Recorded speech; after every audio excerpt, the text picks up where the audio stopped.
સુરતમાં વાહન ચેકિંગમાં મળ્યું 9 કરોડનું સોનું, કારમાં કાપડની આડમાં લઈ જવાતું હતું ગોલ્ડ।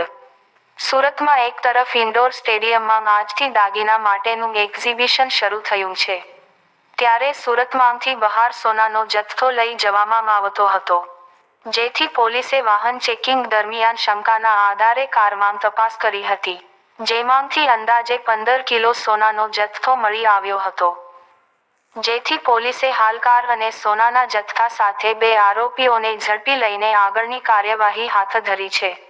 સારોલી પોલીસે કરોડોના સોના સાથે 2ને ઝડપી પાડવામાં આવ્યા છે। કરોડોનું સોનું કોનું છે તે બાબતે યોગ્ય જવાબ અને ડોક્યુમેન્ટ ન મળતા પોલીસે સોનું કબજે કર્યું છે। સીમાડા ચેકપોસ્ટ પાસે વાહન ચેકિંગ દરમિયાન કરોડોનું સોના સાથે 2 ઝડપાયા છે। 9 કરોડથી વધુનું 15 કિલો જેટલું સોનું કબજે કર્યું છે। ઇસમો કારમાં કાપડની અંદર સોનું છુપાવીને લઈ જતા હતા।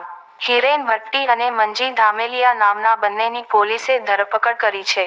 મહિધરપુરાથી ઉભેલ ખાતે ફેક્ટરીમાં સોનું લઈ જતા હોવાનું જણાવ્યું હતું। હાલ પોલીસે સોનુનો મુદ્દામાલ અને બંને આરોપીને ઝડપી પાડી કાયદેસરની કાર્યવાહી હાથ ધરી છે।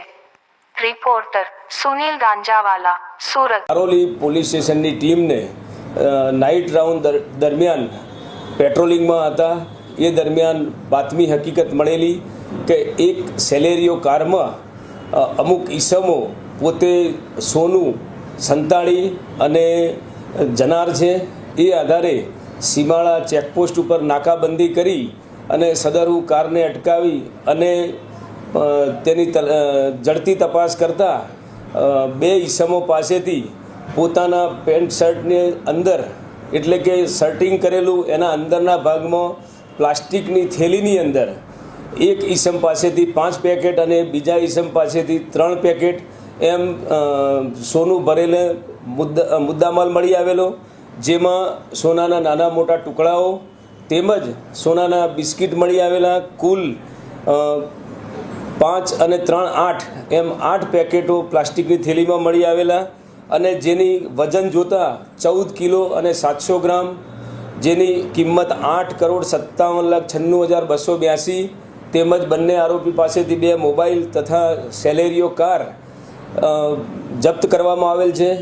બંને આરોપીઓને આ બાબતે સોના બાબતે પૂછપરછ કરતાં પોતાની પાસે કોઈ આધાર પુરાવા નહીં હોવાથી તેઓની શંકાસ્પદ હાલતમાં ધરપકડ કરવામાં આવેલ છે અને તપાસ ચાલુ છે।